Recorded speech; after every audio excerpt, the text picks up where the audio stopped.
If kasali ka sa Telegram ko na libre, alam mo na puro mga ina-alpha call ko dun ay mostly from base chain and blast chain. And may konting Solana din. Why? While everyone's busy about Solana meme coins, Solana pre-sale meta, ang base TVL, ang TVL ng base ay slowly rising, no? Kasi mostly nakikita ko yan is because dun sa stocks ng Coinbase, tumataas din. Ano ibig sabihin nun kung tumataas ang TVL ng base? Ibig sabihin nun, money is flowing inside base chain. That's why meron din tayong nakikitang maraming memes sa base chain. Meron tayong Brett, meron tayong Toshi, meron din tayong Normie, and yung mga DeFi protocols doon ay unti-unti ding tumataas. So, nag-post ako ng watchlist coin nung March 2, itong mga coins na to or tokens na to sa base chain. And if bumili ka, no, wala naman ako sinabi at that time na bumili ka, ito lang yung watchlist ko, up ka na, no?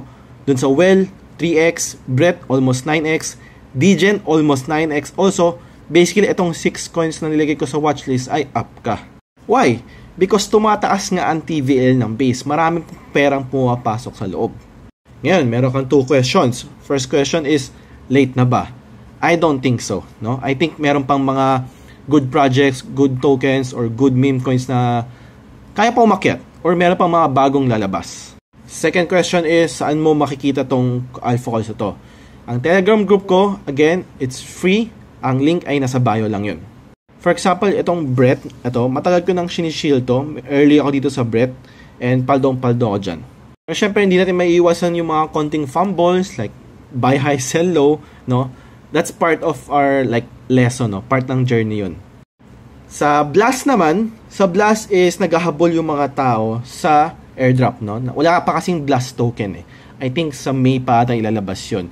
And nagdi-distribute yung Blast devs sa mga decentralized protocols doon, mga DeFi apps doon, mga dApps ng Blast Gold kung saan pwede mo tong makuha, and in return, yun yung equivalent nung sa Blast airdrop. So, the more active ka sa Blast chain, mas marami kang makukuhang airdrops. Ang sikat ngayon sa Blast ay also mga meme coins.